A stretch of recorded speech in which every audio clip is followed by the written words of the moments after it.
Men and women need each other desperately, but we need a referee. Because there's no fighting in the world that compares to the fight between a man and a woman. And you know that's absolutely true. It's like grudge matches, wrestling, it doesn't matter. The fight between a man and a woman is the ultimate. It is it. So I will take you to one such grudge match right now. In this corner, weighing in at 200 pounds, with a record of 7,000 straight losses, is the man. In this corner, weighing in at an undisclosed weight, that is not her fault due to a low metabolism and 3 pregnancies, with a record of 10,000 straight wins, 3,000 of which the man is not even aware of, is the woman. The woman will not tell the man why they're in the ring tonight. If he does not know, that is his problem. Here are the rules. The man, being the physically stronger of the two, is not allowed to touch the woman. He can only use his strength to protect her. The woman, being the more verbally agile of the two, can rip the man to shreds.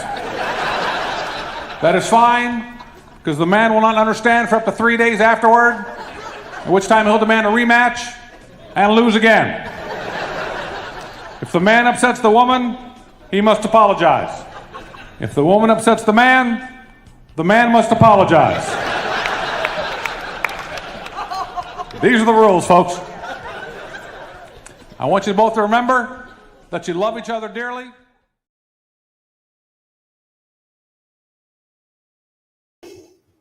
Good evening. You've been watching a little snip of the comedy of Robert G. Lee, who's our guest tonight. We're going to be getting to him in just a minute. Hey, thank you for tuning in and watching. We're glad that you're here. And we are going to have a fun show tonight. The last 2 weeks that we have dealt with some political issues with the election and what's going on. And if you happen to watch those, and I hope you found them interesting, because I thought they were very fascinating and informative. And we actually had some people complain about us doing political what do you call it? Political themes, because we are a Christian ministry. But the scripture tells us that we are to dwell in the land and cultivate faithfulness. And not only are we citizens of heaven, we are citizens of this country. And I do know that there are some people that don't think that faith and politics mix, but they very much do, because what happens in our culture affects us as people. And so it's very important that we are aware of what's happening politically. And so I make no apologies for that. I'm sorry that some people feel that and have distanced themselves from us, but we make no apology for that whatsoever, because what's happening in our country right now is very, very important. And it's important for us as believers to be tuned into that. And so that is what I wanted to say and get that out of the way. Kind of a hard thing to go into before we go and do a comedian. But anyway, I hope you understand that. As we go along tonight, as usual, we encourage you to write in some questions, because we always want to leave time for questions. And it always seems to be that the interview goes so quickly that it's hard to get to those, but we do like to see questions. And so we encourage you to do that. Always, if you would, like us on Facebook. That way you'll always be notified when we come on live. And it really does help us from a standpoint of being on Facebook with as many likes as we can get. So that would really be helpful for us, and I appreciate that. Also, we have a YouTube channel, and you can go there, subscribe to that, and you'll also be notified there. You could also tell your friends who are not on Facebook, who want to watch these interviews, that they can always watch them on YouTube. Both on Facebook and on YouTube, you can find us at theupperroompresents.com. That's theupperroompresents.com. And so that out of the way, we're going to get right into our guest tonight. He's a funny man. He is a friend of the Upper Room, and I think he holds the record for probably the most appearances at the Upper Room. He's a wonderful MC. We've had him MC some of our New Year's parties at the Upper Room. And he has just written, I think he's not just written it, but the book is published now, and it's called What's the Big Idea? And we're going to delve into that because it's a very fascinating book as to where faith meets science. And it's kind of a funny subject for a comedian, but we're going to go there, and we're going to bring in our friend. Would you welcome Robert G. Lee? There he is. Bob, how are you? I'm doing very well, thank you. And I'm not going to talk about politics at all. So if anyone's upset, just stick with us. There's no politics. Okay, thanks. We are going to talk religion. So yeah, we're going to talk religion and science. Well, that could be controversial too, But it's just as offensive. Yeah. Yeah. So, anything going on in your life that's interesting, or with the whole COVID thing, or anything? Well, there is a COVID thing going on. Well, it's and I tell everybody that I don't know if anybody knew. I certainly didn't, that we were going to go. Now it's 8.5, 9 months without any income at all, and it's been absolutely amazing how God has provided manna for us. TV shows have paid the whole crew that I was on. Oh, wow. Even though they canceled the last 4 episodes, they paid us for them all. Of course, I got the stimulus package. I got, a little teeny little bit of unemployment, but I got residuals from something that I made a couple years ago that came in. And the best of all is every once in a while, our neighbors don't pick up their Amazon packages, so we get a bonus. So it's really good. So. Well, there you go. So you're porch pirating. Is that what you've resorted to? They don't wear the same size we do, but you can return it easily and get a credit. Well, you can sell it. You can always sell it too. Make a few extra bucks. Kind of start a little thing out of the trunk of your car. I think that might be a good thing. Yeah. Oh my gosh. Well, we're going to talk about your book tonight. But Bob, I'll tell you, just usually when I have authors on, they send me an advanced copy of the book. So I can read it. And apparently, okay. Well, there we are. I never got one. I just want to let you know. Well, I have no idea. Maybe it got lost in the mail. No, it just came out last Wednesday, and I got this copy on Friday. So let me just start at page 1, and I'll just start reading. Here we go. Okay, you're going to do the audio book for us, right? Yeah, exactly. No, if you would like a copy, I would love to send you a copy. Well, I thought you would just run one down to me since we were going to do this, But I guess we did bump you the last 2 weeks, so turnaround's fair play, right? Okay. Okay. No, I get that. I just wanted to give you a little bit of a hard time. So let's talk about the title of the book. What's the big idea? What is the big idea? Well, it's the subheading is A Comedian Explains God, the Universe, and Other Minor Stuff. So we've all been through all the turmoil we're in the middle of right now, and I just got so tired of the conflict. And I said, is there anything that we could agree on? Anything at all? And I said, I think science and faith seem to be at odds, but I believe that we're looking at the very same thing. We're just coming to different conclusions on how it got there. So I said, if we can agree on anything, it's that I think everybody, you have to agree that the universe is expanding. Science proves it. And so if it's expanding, it must have had a beginning. And if it had a beginning, that means it's the Big Bang. And science thinks it happens 14 years ago. Creationists think it happened in over 6 days. I just say debate amongst yourselves. I'm not going to go there. But I want to find a way for the smart aleck in me to address both sides and say, let's just calm down a little bit, stop all the big rhetoric, and let's go where the evidence leads us. And that's where the book came from. I was just trying to build bridges between people who disagree and be the smart aleck in the back going, this doesn't make a lot of sense. Have you ever thought about this? So I definitely come down on the side of intelligent design. God did it. And that was the jumping off point of how I got into this book. Well, that's a pretty heady topic for a comedian to tackle. So that's interesting. So I'm assuming that we're going to have it from a little bit of a comedic standpoint. Right. It's if Dave Barry, if you know him, he's a funny columnist. If he wrote a book on faith and science, it'd be that. So yes, it's definitely from the comedic perspective, but I do have a very strong faith So I'm not mocking God, but I do mock people who have very odd beliefs, in my opinion. And that's both scientists and people who are just stuck on. Here's the way I phrase it: that science and Christians need to. It's like they're turning in their term paper, and the teacher says you might want to check your answer, because scientists love to prove how everything was done, but they don't like the conclusion that the paper is. It's like, oh, then who did it? Well, it happened by chance. All these scientific principles, and then they say it happened by chance. Whereas so many Christians say, no, God did it, and we're just going to put our blinders on and say, no, science doesn't matter. It's just that he did it in 6 days. That's what I believe. And you have to unpack that, because Tim Keller is a Presbyterian minister, and he says the first chapter of Genesis is really a poem, and it's an allegory. You've got to understand that God is like a nuclear physicist talking to special needs preschoolers, and he's trying to explain the origin of the universe. So he said, you know what?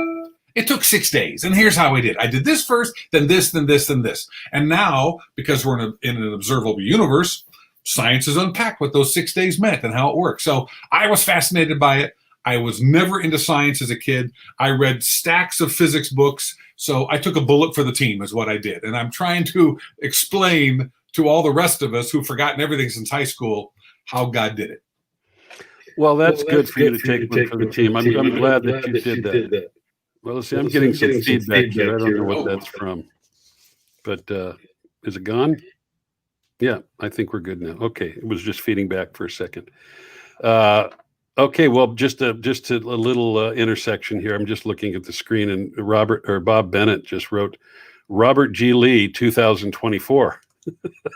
Well, if Trump doesn't run again, sure, I'll take that under consideration. Okay. Well, you could work in the book and the whole thing there. So, well, let's talk about specifics in the book. Break it down for us, if you would. I mean, what are some of the fun facts that about the universe, about the world, and so forth? Oh my gosh! All right. Well, let's go with the universe. The universe, and according to the Big Bang, and there are just so many fun facts. It really is amazing. The fine tuning that was necessary for this universe to just be where it is today. At the Big Bang, they've now estimated that they used to say it was the size of a basketball. That was too big. Now it's like the pinpoint, like 1,000th the size of a font. Basically, an idea. It's like God spoke something into existence, and at the Big Bang, it exploded over about 12 trillion miles in a single second, and it was at 1 billion degrees, basically the same temperature as when you get a pizza out of the oven. And so that was the Big Bang. Those gases formed 200 billion stars. Then those gases exploded, and they formed 200 billion stars, forming 50 billion trillion galaxies, or the approximate number of followers that Chrissy Teigen has on Instagram. So it was a lot of galaxies. And then just things like our elements. And this is one of my favorite ones. Ron, I'm going to ask you, do you know, or does anyone in the audience know, what is the most necessary element for life in our universe? Well, the most, I would say, for life, I would say the sun. Good. That's not an element, though. But yes, we definitely need the sun. Okay. And the sun is a third-generation bachelor star. So if it's not a bachelor star, swipe left. But this one, I know, carbon. You lost me there, but okay. Well, you haven't been dating, so you don't want to swipe left. Okay. Carbon is the element that's necessary for life. To form carbon, you need to have radioactive beryllium. Remember that. And helium, okay. And they have to come together. And it makes, okay, that's fine. But what people don't realize is that for that to happen, and this is one of those amazing facts, how did this ever happen?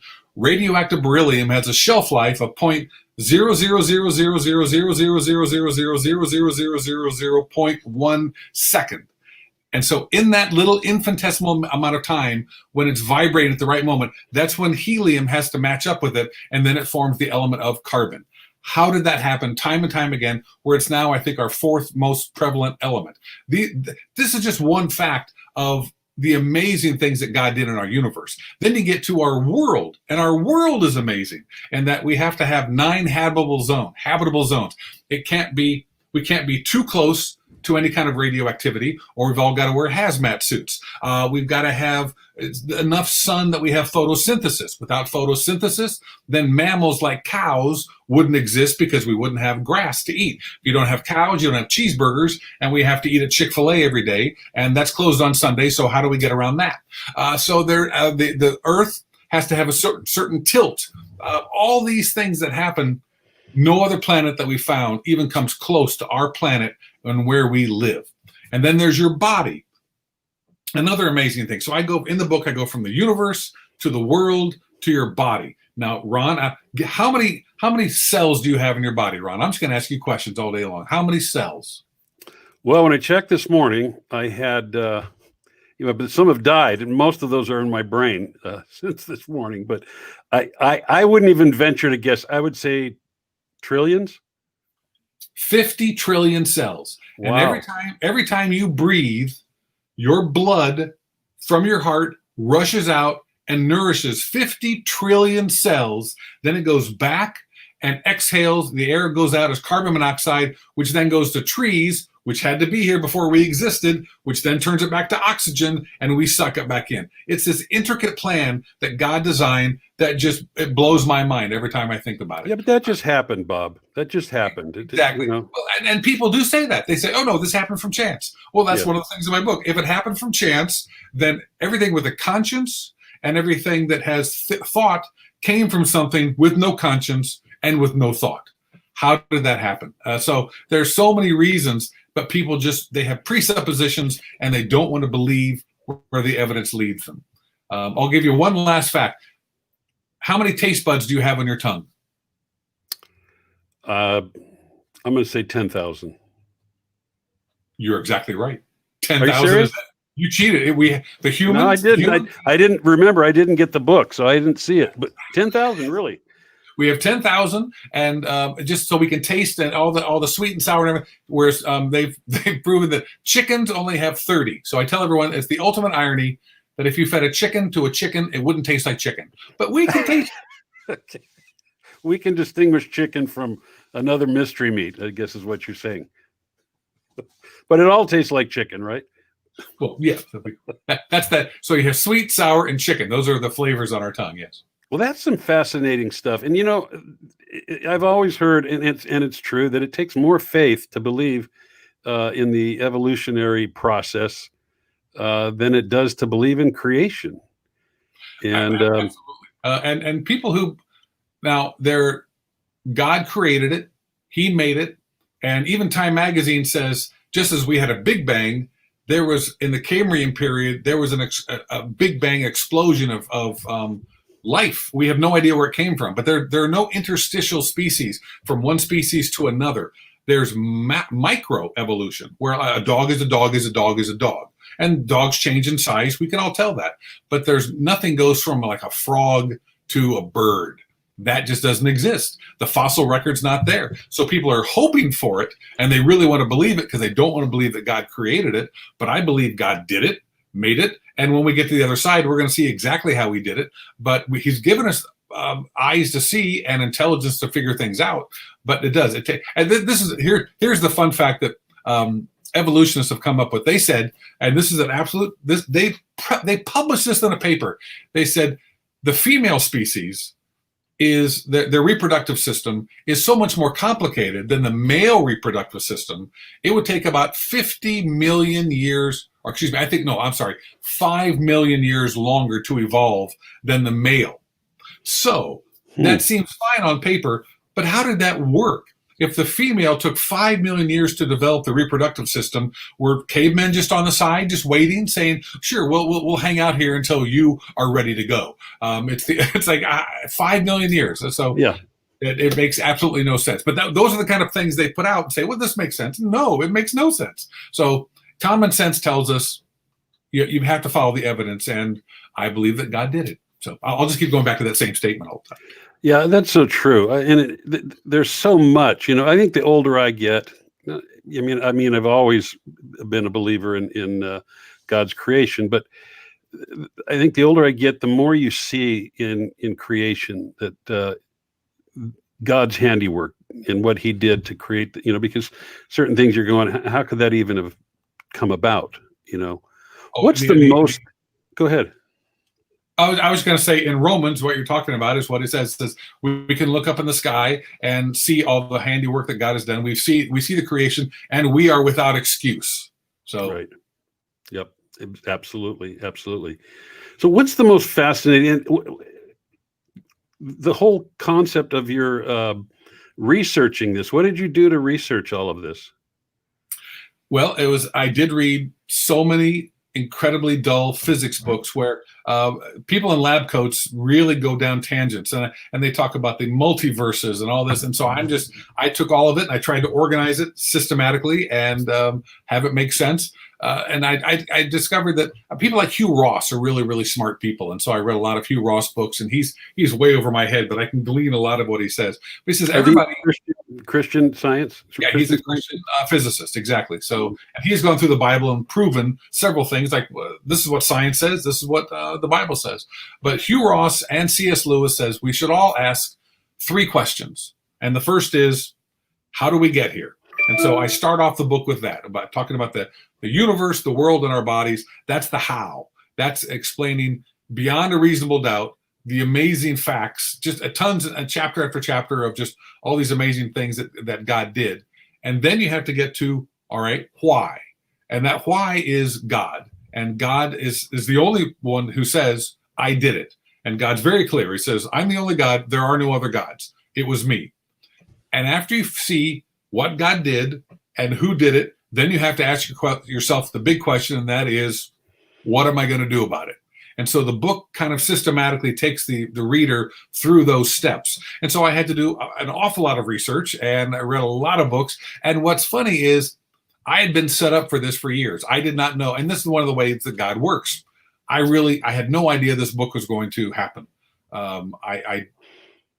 I was working at a church. I've always been doing stand-up comedy, and I've always done TV warm-up for shows, but I was the drama director at our church. But a new pastor came in, and he decided to disband the whole drama department on Ash Wednesday. And I tell everybody that our pastor gave us up for Lent. So I at that point, and this is something for hopefully all of your listeners out there to relate to, but I was totally unencumbered. Everything had been stripped away. I mean, I was still making a living, but I didn't have that goal, that purpose. Like, what do you want me to do, God? I made a movie, and that didn't do too well, and I was trying to make another movie. It was really hard to raise the money. It's like, I'm unencumbered. And then I felt called. I really felt inspired, and I felt excited about what the next step was. And it took about a year of me going, what do you want me to do, God? What do you want me to do? And finally, the answer came in the form of this book. And everything I'd been doing for the last couple of years, teaching a Bible study and all these things from jury duty to lunch with a lesbian, all these different events happened sequentially that made me had this big light bulb over my head going, I think I know what I'm supposed to do. So God answered me immediately when I made that prayer, when I was unencumbered and left and was fired from the church. But I didn't realize it for about a year or two after, until it all became clear. Christianity is a hindsight religion. It's always 20/20 in the back. You realize, I see how God set it up the whole time. So that's that's about as good as I can get to, is how did I do this? It was both my life and all the study. Once I got the idea, then it came out in this book. That's pretty ambitious. Somewhere in there, I thought I heard you say lunch with a lesbian. I did say that. I did. I don't even know if I want to go down that road. No, I won't go there. They'll have to read the book for that story. Okay. But it involves being an ambassador for Jesus. Yes, indeed, of course. And being a positive influence, because she was a performer and she wanted to have lunch with me to talk about performing. And then she said, "Ooh, but I see you work in churches. Maybe you don't want to see me and be seen with me." And I said, and it just made me so sad. Yeah. It's like, but I'm supposed to love everybody the same. And I said, if Jesus has a problem with your sexuality, I told her, Jesus is going to talk to you about it. That's above my pay grade. Let's just talk about what I'm supposed to do as a good ambassador. So anyway, that in a nutshell, that's kind of what it was. But, I asked my wife, can I have lunch with a lesbian? We both like women. There won't be anything that'll happen. So it worked out great. Okay. Okay. Well, we went down that road. Okay, that's good. Well, Hey, if you offended people in politics, I can offend them with this story. that's right. Well, yes, indeed. So that's good.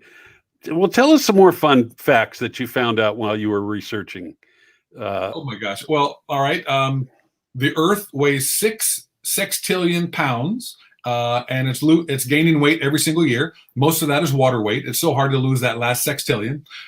If they took all the veins out of your body, they would go around the world 12 times. That's how many Wow. veins and capillaries. we have in our Veins. body. Yes, veins and capillaries. Lay them in. You'd be dead, but a friend could do it for you.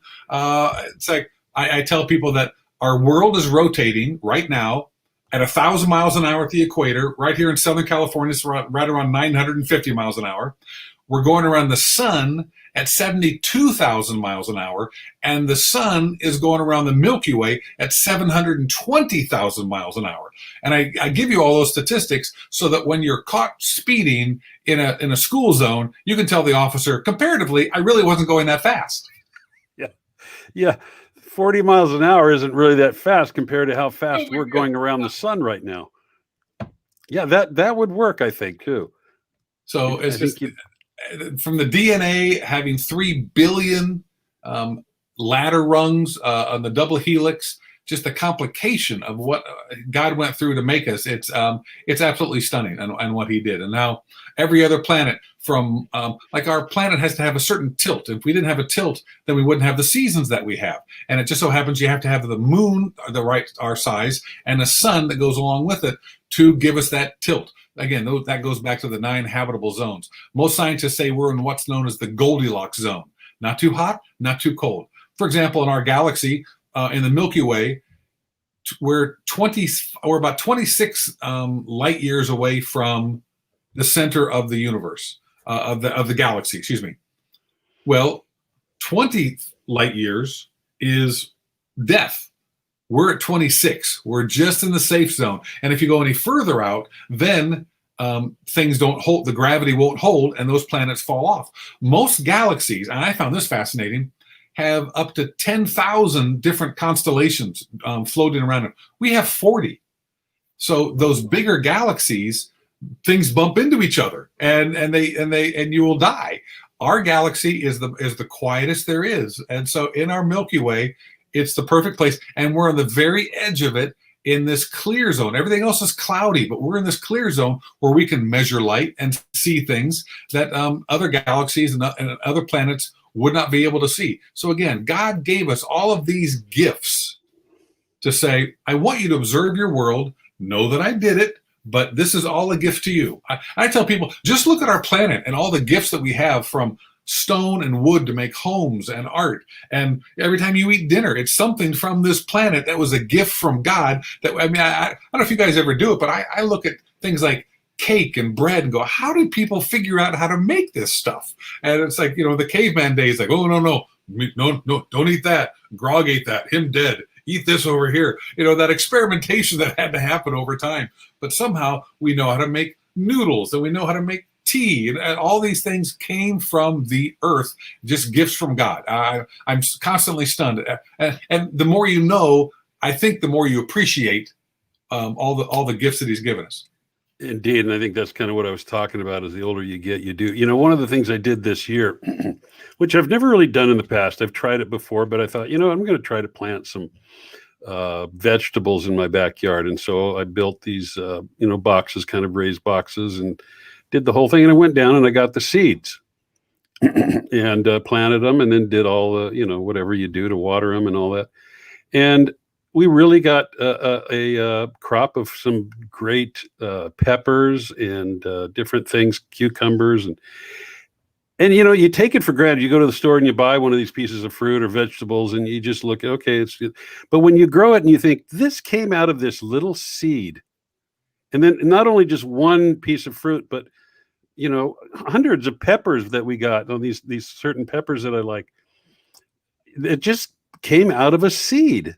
It's absolutely amazing. It was germinated in dirt, and Yes. that we had an ice age where glaciers moved across the land and deposited dirt over the entire planet. It wasn't there before the Ice Age. We needed the Ice Age to have that happen. And then, and you put the seed in, it germinates, and photosynthesis comes in, and God makes this plant grow into something that you can eat. They're amazing gifts every single day. Yeah, and we take it for granted. Yeah, we sure. Because you just go to the store and pick it up, and that's it. Oh, an apple, it costs, pineapples, 2 for $4. This is great. Well, good grief. How did that happen? Yeah. Amazing stuff. Let's see if we have any questions here. We can go to a question. Well, hey, there's another one from our friend Bob Bennett. He says, has the proper harmonization of faith and science been recent development historically, or are there examples of faithful scientists throughout church history? Well, I will say, yes, there are. And what's great is so many people, there are a lot of previously atheists that in the scientific community that are coming over to the side saying they can't deny it anymore. But I would give you Sir Isaac Newton. He's the best one. And it's also a great example of what happened, good things that come out of bad times. Yeah. For example, Sir Isaac Newton was going to Cambridge during the Black Plague, and they sent him home from school. And his career was over. He wasn't going to be able to finish college. Well, while he was home, he came up with calculus. He invented that. And he came up with his theory of gravity was solidified while he was home. But he was a faithful Christian all the way through his life. So there were many people who were Christians. And I can certainly give you Hugh Ross. Sarah Sillander's another one. She's a physicist. I know that Lee Strobel's not a scientist, but he's a newspaper reporter. But he went to several scientists when he was doing the research on the case for Christ and how the resurrection. He went to medical doctors, Christian doctors, who said, no, the fact that Christ came back from the dead is a medical impossibility, but it happened. And they proved beyond a shadow of a doubt that he was killed and crucified, and what happened with the blood and water. So what's great is there have been a couple stories where scientists say, we climbed the summit and we finally reached where we saw creation, and we got to the other side, and there were a bunch of theologians sitting there the whole time. So there are a lot of scientists, but I would say Sir Isaac Newton is the best example. But even people like Einstein, who was Jewish, and he did not particularly profess a deep love of God, he very clearly said, there has to be something behind what we see, and it is what we would call God. So when you know enough, you're blown away by the complexity of it all. And Charles Darwin, we take him as it's like, well, he's the guy who invented evolution and we want to throw him out. He was a theist who said, if you can prove complexity beyond the cell, throw my theory out, and it had to be designed by an intelligent designer, and it had to be God. That's what Darwin said, and we have done that. We have gone way beyond the cell. We've gone to the molecular level, but people who want to hold on to the belief that God doesn't exist still are holding on to his theory. And Charles Darwin himself was a man who came out of the clergy and was seeking God and believed in God, but people have taken his theory and hijacked it. Yep, indeed. Do you have any stories about anything that came out as a result of the flood? I don't have that, and that's one of those. I'm going to have to wait and see where that is. I know that Ken Ham he's what's called a young Earth creationist and young Earther, and then there are creationists that I believe it's a lot longer. There's so many things on that I don't even touch that. I don't. That'll have to be the next book. Yeah, that would be a fascinating study, wouldn't it? Well, I mean, they certainly approved it around the Mediterranean, but whether it went around the whole world, that's the debatable thing. And then there's people who, there's so much conjecture and theory that I've done all that research, but that was years ago, and I can't speak to it now. Yeah, I got it. So is there anything when you were doing your research that challenged you or challenged your faith maybe, or kind of really scratched your head and say, wow, that is, hard to get my head around kind of thing? There was nothing that caused me to say, oh, I think I've come to the end of my faith. All the research I was doing and all the stories I was writing really came out to be, no, you have to understand that, well, all these facts are here about how God created the world from my own life. And this is what Josh McDowell was very clear about. He says, really the best testimony is your own personal story. And so for me, the way that God wove the universe together is miraculous, but the way he wove my own life together and those events is miraculous. And I tell people the story all the time.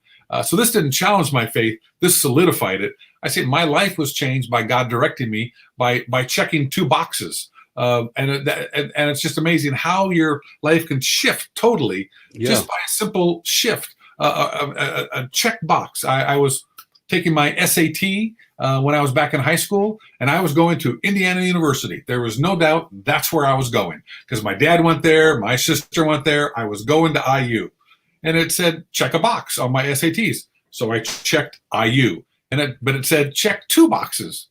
I said, all right, Ohio's next door. I'll go to Ohio. And so I just checked Ohio University just so they could send my transcripts there. Well, it turns out it was the perfect university. They came, they recruited me. Indiana University didn't have anything that I really needed to do. I was already working in radio and television. Our high school had a whole studio set up. And so Ohio University, I got to do my own radio show. I was able to do an album. And I met a certain girl there in my first class that became my wife. And if I had checked that box, I would not have met my wife.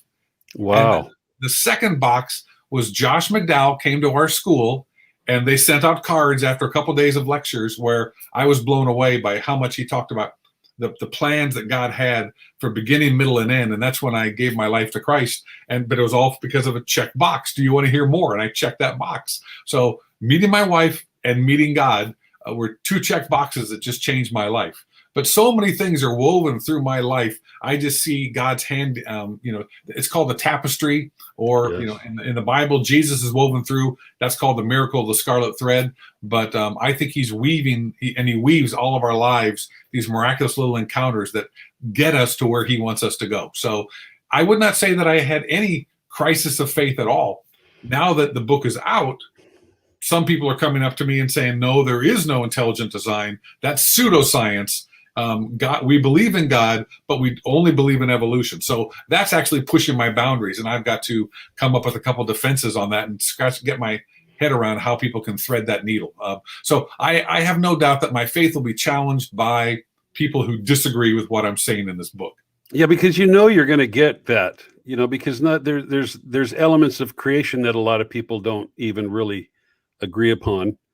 Right. And and so you're going to get that. And do you intend to answer those kind of challenges, or? Oh, I will have to eventually. But again, I'm not a theologian and I'm not a scientist. I am a common sense comedian going, all right, this makes sense to me. And just like the lunch with the lesbian, it's my job to be a good ambassador. So I'm not going to debate people to the point where I'm going to be arguing. At some point, you just have to say, you know what? Both of us really don't know. This is the best that I can come up with. This makes sense to me. I think that God used intelligent design and used science to create this world. And I think science is just there to explore how he did it. Science doesn't create anything. God created it, and we're in the process of just slowly but surely discovering how he did it. And every year, our knowledge is doubling every single day now. We know more and more and more all the time. But after all this time, it's like I tell people, you know what? Joseph Smith in the 1800s could say, yeah, there were elephants in South America. Well, they've been looking for them for about 150 years and haven't found a single skeleton of an elephant. And that's the same people who say, you know what? Evolution. We're going to find interstitial species. And scientists now are saying it's been 150 years. If we were going to find one, we would have found one. It's not there. The evidence is not there in the fossil record. So what's the conclusion? It was an evolutionary Big Bang. God made all these creatures and let them go. Yeah. Let's go to some more questions. Sure. We got one from June Von Colson. What's your greatest hope for the readers of this book to experience or take away? June is a friend of mine from Kentucky. I absolutely love her. She's got a great book coming out. I'll be reading that over this next couple of weeks. This actually hit me just this last week. Josh McDowell, again, he's a hero of the faith to me. He says there are 3 reasons people reject Christianity, and that's ignorance, pride, or a moral problem. And this book, I realized, it's so funny how I could do the whole project, and then I realized when it's over, it's like, oh, the whole point is to get rid of ignorance.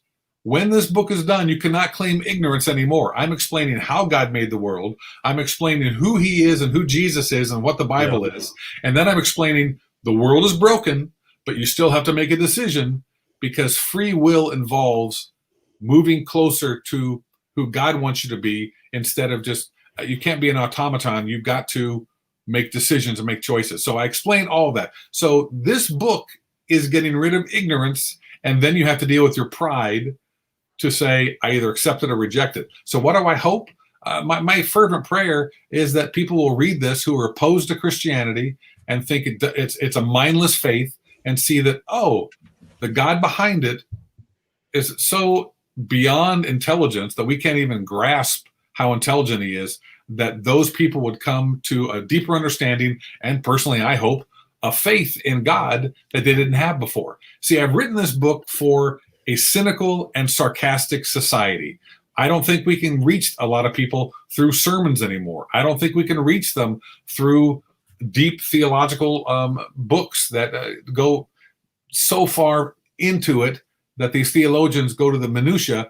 I think we need something for the people who are just flipping through their iPhone and can only have a 10-minute attention span. Yeah. I think we need to address that generation, and who, frankly, Christianity has a horrible track record of PR. You know, we're just bloodied across the pages of social media. I'm trying to give a positive effect, a positive viewpoint of Christianity, so that people can laugh, have a good time, and let their defenses go down enough to see the God behind it all. So that is really the method behind the madness. What do I hope? I hope that people's lives are changed. First, I hope that people buy it. But secondly, I hope that people's lives are changed.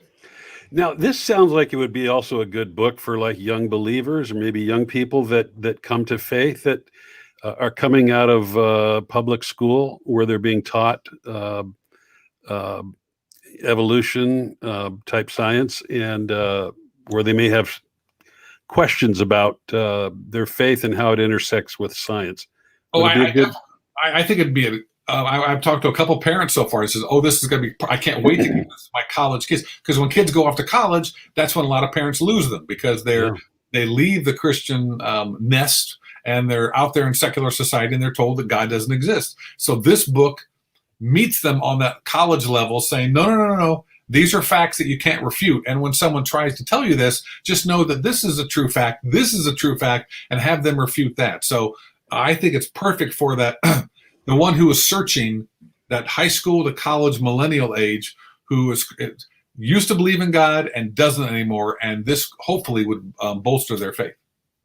Yeah, because I know when I first became a Christian, I was a young man, and I did struggle with, that, because everything I'd been taught in school did not, or at least particularly in college, not so much in high school, but because even then they still had, some semblance of a biblical view. But, I did struggle with some of that stuff until I read some things, and, like this. And I think this is an excellent tool for people like that.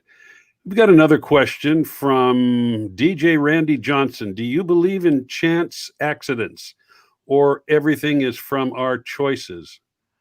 Well, we're going deep there on that one. Oh, it's a great question. It's a great question. And I will put it, I will give the story of Joseph, that God can use anything for good. And so I do think we do have individual choice. I think Joseph's brother had a choice, and they decided to throw him into a well and sell him to Egypt as a slave. And I think Joseph had a choice when he, with Potiphar's wife, and he says, no, I'm not going to sleep with you. And he was thrown in prison because of it. Those were not accidents. God was using those things to get the result he wanted, not just to save Israel, but to save Joseph from being too cocky, and to save Joseph's brothers from the hatred they had of their brother. And after a period of time, everything came together, and Joseph had that famous line, you intended it for evil, which was their choice. God intended it for good. So God is the only one who can weave both good and evil to get his end results. So do I think there is choice on our part? Yes. Do I think that God controls everything? Yes. Are they mutually exclusive? No. Somehow God has both of them intertwined, and that we live in his world, that we are making free will choices. That's obvious. We choose him or reject him, but yet we can't choose him unless he draws us to him. So when you get to predestination and all that, it becomes a very, very, very complicated question. But my bottom line is, the answer is to both things. God controls everything, and we have choice. The answer is yes. Yeah, and he does bring about his will through our poor choices as well, doesn't he? Oh, it's amazing. We've all made those really, really bad choices, and we would look back and say, I was either disciplined for that or God saved me from that. There's a long list of mistakes I have made. Absolutely, myself too. Let's take a little minute and give us some titles of the chapters of your book. Well, okay. So we can kind of see what different things you deal with there. Well, we start off with the universe. It's called Such a Gift. Then I talk about living in the past. That's we can measure light and how fast it goes. There we can tell how old we are. It's elemental, my dear. That talks about the elements and the helium and the radioactive beryllium. The sweet spot is where everything is just balanced perfectly. Then I unearth young earthers, people who just believe that this is the way it has to be, regardless of our facts. Then I go to our privileged planet, and I say, for what it's Earth, here comes the sun, our Goldilocks planet, our amazing bodies, the tireless factory. I don't know if you are aware of this, but your bones replicate themselves every 10 years. You get all new skin every 2 weeks. Personally, mine's coming in all wrinkled now. I may be out of warranty. Finally, but that's the creation side. And then we get to the explanation of God and who does he think he is? And one of the titles is, the God of the Bible is probably not the God that you want. And I talk about hell, and I say, wait, let's don't pass over that one too quick. Read that one again. The God of the Bible is probably not the one you want. That's right. Explain that a little bit. It's the one you need, but it's not the one you want. The one you want is the genie in the bottle who gives you everything that you ask. Okay, that's not what you get. That's God, right. God is more concerned about your heart and your character than he is about any kind of comfort you have. So that's that kind of teaser title where you go, wait a minute, and you go, oh, yeah. okay. Well, tease me. Okay, yeah. And then I've got the Bible. I talk about the theology of story. That's one of my favorite things, that every book and story that you read, and I've talked to you about this, that it echoes the Bible perfectly. The story of the Bible is written on our hearts, so that when we see a story like Star Wars, Wizard of Oz, Jaws, every single beat matches perfectly, beat for beat, the beat of the Bible, from Adam and Eve to God pursuing us to heaven at the very end. It echoes it. So that's called the theology of story. And then I finally come to the conundrum. The conundrum is, the world is broken. If all this is true, why is the world broken? I say that our world today is downgrading evil. I wonder why it has to be this hard. And then I come to one of my favorite parts is that there are 3 types of people. And I don't know if you know this, but God tells the story. Whenever he tells a story once, it's a good story. Twice, you better pay attention. You better pay attention the first time. But if he tells it 3 times, you really better pay attention. He tells the story of the prodigal son 3 different times in the Bible. He does it with Jonah. He does it with the prodigal son. He does it in Romans 1, 2, and 3. And he's saying there are 3 types of people. There are rebels, people who say, I want nothing to do with you. There are moralists who think they can make it on their own goodness.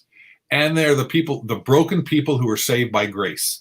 And you want to be number 3. But that's why he says, I'd rather you be hot or cold. Don't be lukewarm. Don't be a moralist. So I get into the 3 different kinds of people. And finally, I end the book on the eternal Evite. That's what I call it. And I talk about how we're asking the wrong question. I talk about some influential leaders in my life, and I get to the bottom line. So here it is, available on Amazon right here. What's the big idea? How many pages of the book? It's pretty long. It's 97,000 words. It's about 390 pages. It's really? You don't get through it in 5 minutes. It's a long book. That's impressive that you spent that kind of time and research to do this from a comedic standpoint and from as a comedian yourself. Yeah, I have a book that I'll write eventually. I've got 5 books lined up that I want to do now that I've pivoted over to this side. But I didn't want to do a book on just stand-up comedy. I was like, that doesn't excite me. This excites me. Did you will have ideas and they'll see God in a different way. I can't tell you how excited I am. Oh, yeah, I'll bet you are. Did you have a hard time finding a publisher on this one? That was the miracle of this. I mean, when I made my movie, it was pushing a rock uphill every step of the way. You know, I had to raise money, and we almost lost it, and had to borrow, and all this. It was really, really hard. It was a labor of love, but I loved it. And then doing my DVDs and videos and getting them distributed, it's always hard. This was amazingly simple. And it took me. It was after the 6th draft. June Colson, who was one of the people who was on the page here, she read, I think, my 1st or 2nd draft. I had a couple friends that really shaped it, and I've thanked them in the book. June, you're in the book, by the way. I put you in.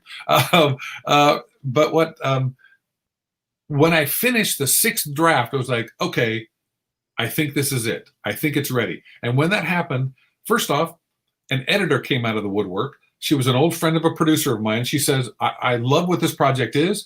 I want to pay for it. Whatever you need, I will pay. I said, I don't need any money. I just need an editor, and then I need a publisher. She said, well, I'm an old editor. I used to work on these magazines. So she edited my book for free. And then I sent it out to 2 publishers. Both publishers wanted it. And when the publisher took it, then I got a cover that I liked. It was like, boom, boom, boom, boom. How did this happen? That's why I think it was finally ready. And it's not me. This is one of those things that God had ordained beforehand. He knew what I was supposed to do. That's why he had me fired from the church. That's why I had to start another project. I couldn't do it if my head was in just helping the sermon week after week. He wanted me to go to a bigger stage. And that's why he had me just sit out in the desert for a year or two, asking him, what do you want me to do?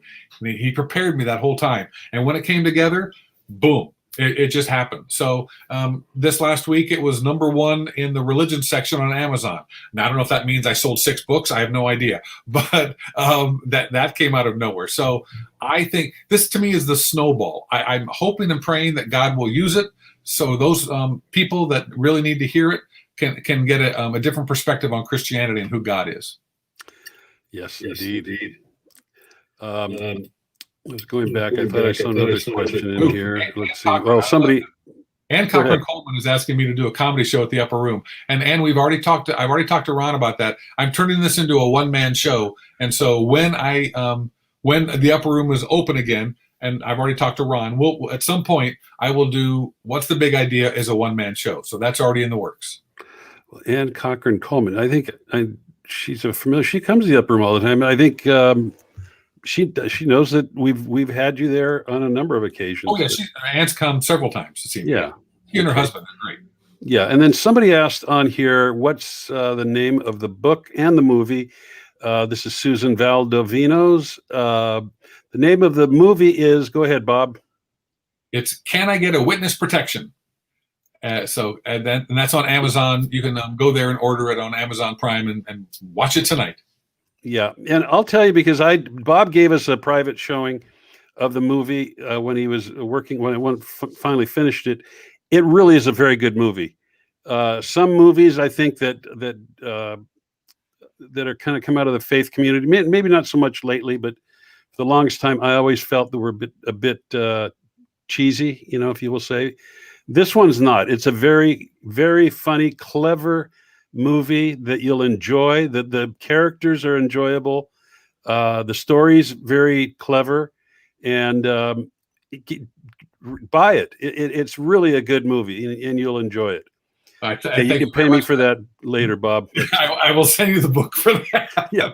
How much am I getting per copy now? Forgot. Yeah, I'm going to cut you in deeper. Hold on, let me try. That's right. Okay, so let's talk about that because you're putting this on a one-man show.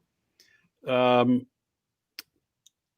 that going to work? You're just going to talk about all these little facts and right. I'm taking that. Yeah. So it opens up with just what I talked about: the universe, the world, and your body. And I introduce that. Then I introduce the one who said he made it all, and give some fun stories and explain God and Jesus in the Bible in ways that the Bible is not just one book; it's 4 books. It's the story of God pursuing us. It's the story of the future. It's our instruction booklet. So it has all these different layers to it. It's not just a bunch of dry words, and it's written. It's got irony. It's got humor. It's got pathos. It's got sex and violence. So that's just a small part of it. But over the whole arc of the story, I do want to have, slides behind me and pictures and different things as I'm talking about the body and the universe and different things. But yeah, the one-man show, like everything, has to build to a climax, and the climax is, what are you going to do about it? So I'm very excited about adapting this book into a one-man show. Yeah. I want to address something real quick here, because I've got a few comments on the page here about doing, in shows at the Upper Room and New Year's Eve parties and so forth. I do want to clarify for our viewers that it's not our choice that we are not meeting for the Upper Room right now. If I owned the venue that we meet at, we would be meeting, just like churches that are saying we're going to meet. But we do not own the venue, and the venue has basically told us that until they're ready to open up, they're not going to allow us to open up. So it's been very difficult. Our last live show was last March, and we haven't had one since. And so we're waiting for that moment when we can do it again. And please pray to that end, because we want to get back to our live shows. We're very anxious to do that. Bob, what advice do you have on how to balance the Christian life in terms of kind of what we're going through now and what's happening and so forth? Well, as I did say that, it's kind of a hindsight religion. The longer you're in the faith, it's not easier, because the tests sometimes get harder, but yeah, you begin to see things from a faith perspective. But I always tell people it's an acronym called BOP, B-O-P. So I tell everybody to BBOP. It's belief, obedience, perseverance. Belief comes first. If you don't have a relationship with God and believe who he is, then your prayers aren't going to be answered. They're going to be bouncing off the ceiling. So you have to have a deep belief in who he is. And then it's obedience. And you don't make it to heaven by doing the right things, but your Father tells you, it's like, okay, these are your assignments today. I want you to go out and do this. So I felt with this book, I was being obedient. I had no idea what I was going to do. It could just lay there, but if nothing else, I did what I felt God called me to do. And so it was belief, obedience, and then perseverance. Paul talks about running the race. You can't give up. Right now, we're in the middle of a very bad time. And I joked at the beginning that, God has sustained us over 8.5 months, and he has. I don't know what's going to happen next month. I had really great residuals. They just fell to nothing. All right, well, we'll be pretty slim come January 1st. But you know what? God has come through month after. He's come through my entire career. He has never let me down once. Yeah. And so if I am faithful and frugal, don't spend the money and be faithful in all this, you'll make it through. So, but that's the perseverance part. It is the long haul. So I have a rock solid belief in Jesus, and I fail all the time. I'm not saying I obey all the time, but I try to obey what God, where he directs me to go. And perseverance, don't give up. Just no matter what happens, just keep the faith. So that to me helps me when I think about, when I'm depressed or giving up. What I do is I look back at God's track record. I just go, well, he saved me here and here.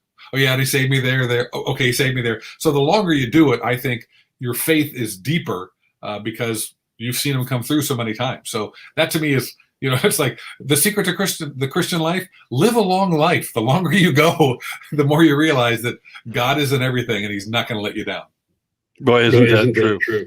And it is a journey. Boy, we're getting that feedback again. I don't know where that's coming from. There it is. Gone again. I don't know. The demons of the audio there. We got it out. Yes, indeed. And so to those that are out there tonight, Bob, who might be watching this and saying, well, this is all interesting. And what is this faith? What is this hope that you're putting your faith into and so forth? Tell us what you would tell those people. You know what? I'm going to go to the last page of my book, because I tell it, I can't say it any better than God did. And so what would I say? I would say, these are his words. Apart from me, you can do nothing. I am humble and gentle. Take my yoke upon you, for my burden is light. I am the light of the world. No one comes to the Father but through me. If you're humble and believe, I will come into your heart. Nothing can separate you from the love of Christ. Now there is no condemnation for anyone who believes. My peace I give you. You can do all things through Christ who strengthens you. Now, the reason I wrote it in that order is because the first one is from John, and that is, apart from me, you can do nothing. And the last one's from Philippians. You can do all things through Christ who strengthens me. Those are my two life verses, and everything hinges on those two. Whenever I think I can do it on my own, I go, nope. He tells me very clearly, without him, I could do nothing, but I can do all things through Christ. So instead of me just writing a long thing like, well, you should do it because of this, this, this, and I said, well, let's just let Jesus' words speak for themselves. And that's how I end the book. What a great way to end the book. And, you know, folks, if you are watching, somebody that's watching, and then you have a curiosity about faith and what Bob's talking about there, because it's not about works. It's not about how good we are. God changes us from within. When we come to him, his doors open. All we need to do is walk through it. But that's the beginning of faith. And you could pray a simple prayer such as this: God, forgive me. I have sinned and fallen short. Please come into my life and change me. I accept you as Lord and Savior. That's just a prayer. It's not a magical wand that we wave. It's a prayer of submission and submission and contrition. And that's where the journey begins. And God will, he's good at his word to come in and change your life and reveal to you what he has in store for you. Because God does have great things. He says that I know the plans I have for you, plans to prosper you and not to harm you, plans to give you a hope and a future. And God is faithful. God is faithful. And so if you pray that prayer tonight, please let us know at the Upper Room. And you could email us at prayer@theupperroompresents.com. That's prayer@theupperroompresents.com. We will send you a Bible and some other literature to kind of help you get started in your faith. And we will pray for you as well. And so we just pray that you make that choice tonight if you're on that cusp. Bob, thanks so much. It's always a joy. And we do hope to get back to our live shows soon. We've had some other people that have kind of offered some space to us, and we're looking at things like that. But we have quite a investment into the venue that we're at in terms of, well, that's a long story, but there is no better room than the Upper Room. You say I perform there more than anybody else, and it's true because I love it. It's so much fun. Yeah. People are packed in there. They're generous in spirit. They love to laugh. It's so much fun. It's just a joy every time I'm there. Well, and I'll say this because I do want people to understand the idea behind the Upper Room. One of the ideas is that we've wanted to create a non-churchy environment, not because we have anything against church, but it's something that's to be outside the walls of the church. And what the Upper Room where we do it at the Rock, we had some input in the development of that space and the way it is now. And so we did do some investment there. And we've dialed it in the way that we think it, sure, there's always things we could do to improve it, maybe the seating and so forth, but it's got a great vibe. And we don't want to have people sitting in pews, at a church. And so anyway, that's part of the reasoning behind what we do and why we do it. But anyway, I went down another rabbit trail. And Someday we'll be back. Well, you've played in church venues and you've played in club venues, and club venues just have a different feel to them altogether. Right. Yeah. So, Bob, thanks again, and we'll see you soon. And good luck on the book. Good luck on the book. Let's raise that. Put up the. They can get it anywhere. Amazon, and it's out. It's ready to go. Yep. Website. It came out last Wednesday. My producer's telling me something. Marisa, what did you? On our website. It's on our website, which is theupperroompresents.com. Theupperroompresents.com. You could find the link to it there, and I encourage you to go out and get this book. Bob's going to send me a free copy, I sure hope. But okay. I'm putting it on my to-do list right now. Okay. Would you sign it for me too? Yes, I will. Could you make it out to Ron at the Upper Room? Ron and his heretofore unknown wife. That's right. Bob, thanks so much. God bless you. And folks, God bless you. Hope to see you next week. And we're going to be announcing who we'll be having on then. Take care, and we'll see you next week. Bye-bye.